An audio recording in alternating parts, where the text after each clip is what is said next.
Mencionó que no era la primera vez que golpeaba a la beba, que anteriormente lo había hecho con 2 meses, dijo. La golpeó pegando una piña en la cadera y largando un par de zapatillas. En ese momento ingresó al hospital y luego menciona que hizo una denuncia 3040 y penal para su bebé, por su bebé. Y que desde ese momento tiene una restricción de acercamiento, que Isaías sabía que lo tenía, pero quería estar igual. Eso en referencia al 8 de agosto, que después el doctor Puntel se va a referir en concreto.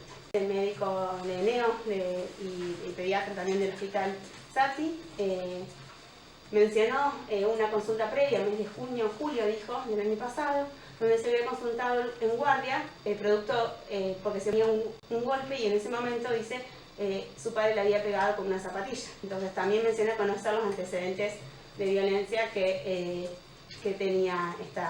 existía en esta persona. Todas las testimoniales han sido concordantes y coherentes, no existe ningún tipo de contradicción entre ellas y dan cuenta de la credibilidad, en primer lugar, del relato de su mamá, que fue quien estaba en el lugar, pero también el sostenimiento a lo largo del tiempo de este tipo del relato y corroborada la verosimilitud con la información que dio el médico y también los médicos tratantes, nosotros entendemos que el hecho la existencia del hecho se puede aseverar con certeza. El vínculo, tal como lo ha dicho el doctor Puntel previamente, formó parte de una convención probatoria. Sabemos que es el padre de Xiomara.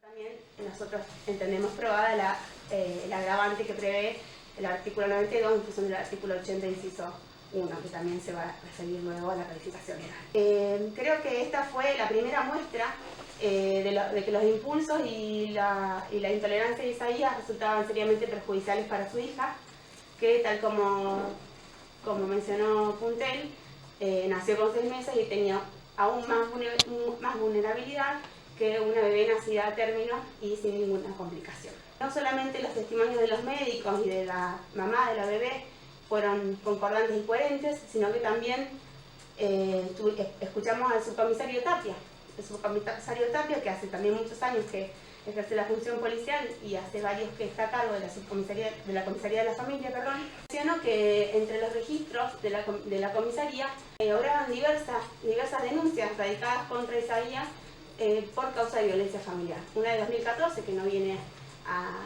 relación con este objeto y 2 denuncias mencionadas del año 2017. Una en mayo, que es radicada por la mamá de Isaías, que hace la denuncia de representación de su nuera y de la bebé, de su nieta, ante situaciones de violencia familiar y por el excesivo consumo de sustancias de Isaías. Posteriormente, dice, también recibió una denuncia en junio del 2017, que la señora Ibáñez se presentó acompañada por personal de la comisaría primera y por el personal del Consejo de la Mujer para radicar una denuncia 3040 en virtud de las lesiones que había sufrido su hija, que estaba en el hospital. El subcomisario Tapia menciona que en esa oportunidad todos los organismos de protección estaban alertas y estaban interviniendo, ya estaba interviniendo la CENAF, ya el Consejo de la Mujer había tomado intervención e incluso el propio médico policial había revisado a la bebé en el hospital y que la señora había arribado a la comisaría ya con el certificado médico en mano. Radica la denuncia penal y dice que también radica la denuncia 3040 y denuncia penal, que la denuncia penal había sido derivada al destacamento 180, que es la jurisdicción a la cual corresponde en virtud del domicilio de San Martín. Como consecuencia de esto, llamamos a Emanuel Cañuqueo, que fue el secretario de la actuación de la causa que tramitó en la comisaría, en el destacamento 180, ahora es comisaría 109. Él nos indicó que se le derivó desde la comisaría de la familia una denuncia penal por violencia familiar y también se había radicado una denuncia 3040, y como consecuencia de esa denuncia se habían dispuesto medidas cautelares de provisión de acercamiento contra la menor, dijo el señor Cañuqueo. Él nos mencionó que sabía que existía esta medida cautelar de provisión de acercamiento hacia la niña. Entendemos de la Fiscalía que no quedan dudas respecto a que en agosto de 2017 Isaías a su hija con piñas en la cabeza con intenciones de matarla. Creemos que ello se logra acreditar con el relato de la mamá, de los operadores de salud que intervinieron en su asistencia, como así también con la existencia de los antecedentes de violencia que configura el hecho que acaba de explicar la doctora Yamona, como así también la pericia psicológica que hiciera mención y explicara al iniciar estos alegatos, de la doctora Ruiz me refiero. También lo constituyen un elemento esencial para acreditar la existencia de estos hechos, las pericias forenses del doctor Navarro y las explicaciones sobre las lesiones que hacen los médicos intervinientes en la atención de... Estoy hablando puntualmente del doctor Erce y la doctora Fioretti.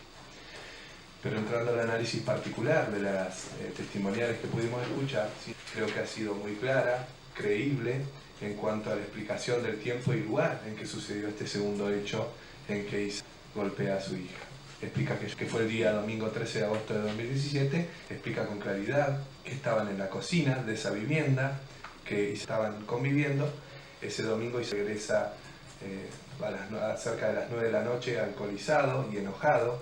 Explica una situación de maltrato verbal previo en que arroja algunos elementos contra ella y que en un momento, aproximadamente a las 11 de la noche, hace una aproximación de la data horaria también, ella sale del baño y puede observar cómo, enojado, manifestándola que no era su hija, haciendo alusión a esta circunstancia particular, le efectúa entre 6 o 7 golpes de puño a la niña.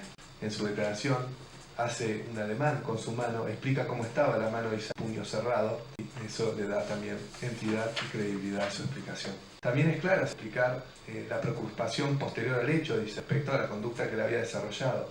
No quería dejarla irse de la casa, que estaba golpeada, y explica con claridad cómo se encontraba temeroso ante la posible denuncia o explicación que ella puede dar a otras personas de lo que le había pasado, cómo le había pegado. Esta situación se mantuvo firme hasta que se empeoró y no tuvieron más alternativa que llevarla al hospital Sati para su atención. ¿Cuál es la coincidencia o coherencia? Confirma su declaración la ratificación que de la misma hace la licenciada Silvia Fusimán, la que también hace el doctor Erce y la doctora Fioretti.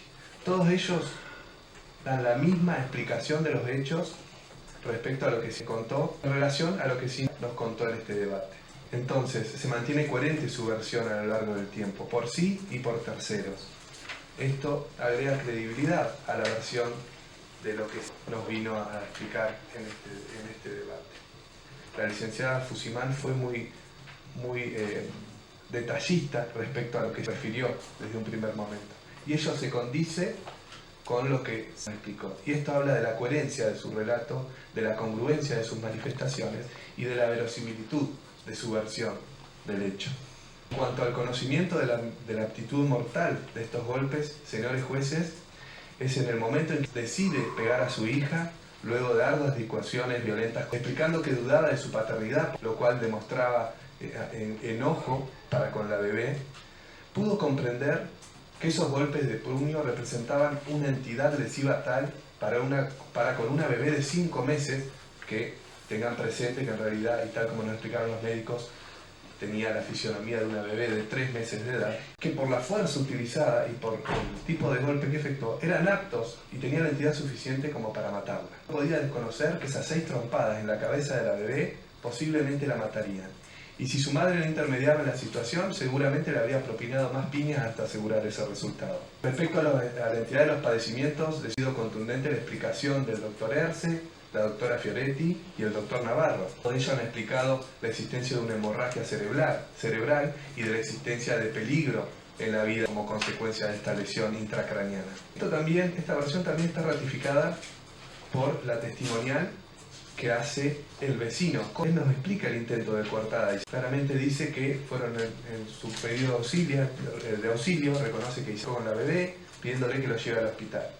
Y es gráfico al detallar y al manifestar que cuando iban en el auto llevando a la niña, él conduciendo, le preguntó a la mujer si le iban a decir al médico que se había golpeado con la cama. Dice que la mamá no manifestó nada sobre esta coartada. Fue muy coherente su conducta, luego golpear a la bebé, evitando que su madre lo lleve al médico, logrando así cierta impunidad por el temor que tenía de que iba a ir preso si ella lo denunciaba.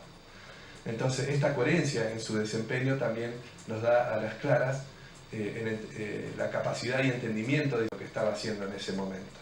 También se expresa sobre esta conciencia y discernimiento del hecho la perita forense. Contó que recordaba todo con claridad, que pudo descartar la existencia de obnubilaciones, patologías o una situación de abstinencia o un consumo desmedido que pudieron haberle impedido comprender lo mal que estaban los hechos que él estaba cometiendo contra su hija. Recuerden que luego del hecho cuenta que Isaías estaba en el sillón llorando, tratando de acongojarla, en ese momento en que ella estuvo 5 minutos fuera de la casa. Es decir, ya estaba él pensando y tenía capacidad psíquica suficiente y un juicio conservado suficiente como para desplegar maniobras tendientes a volver a convencer que lo perdonara por esta nueva situación y que no lo denuncie. Entonces, adelantar que la defensa no va a poder plantear alguna causal de justificación o inculpabilidad en relación al imputado. Ha sido claro que comprendía la criminalidad de sus actos, la entidad mortal de los mismos. Y el cese de los golpes, y si bien Cintia intermedió inmediatamente luego de esta golpiza que él efectuó, y más allá de esta intermediación, es lo que quiero referir, por sí mismo, los 6 o 7 golpes ya son suficiente materialidad, actividad, conducta, para ocasionar la muerte de la niña. Por esto decimos que está verificada la existencia de esta intención homicida, al menos con un dolo eventual. No importó si la muerte de ese ocurría o no.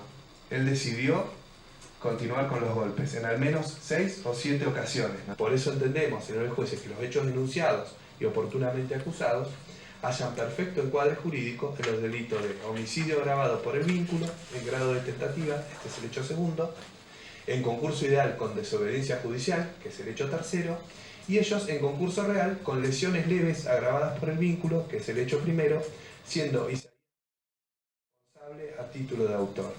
Y ahora sí, ello de conformidad con toda la normativa que el articulado del Código Penal que voy a detallar. 42, 45, 80, inciso primero, 239 y 89 en función del 92 y 80, inciso primero. Y en cuanto a las reglas del concurso, 54 y 55 del Código Penal. Por todas estas razones, solicitamos a los señores jueces que declaren culpable al señor y los hechos acusados conforme a esta calificación legal. Muchas gracias por la atención.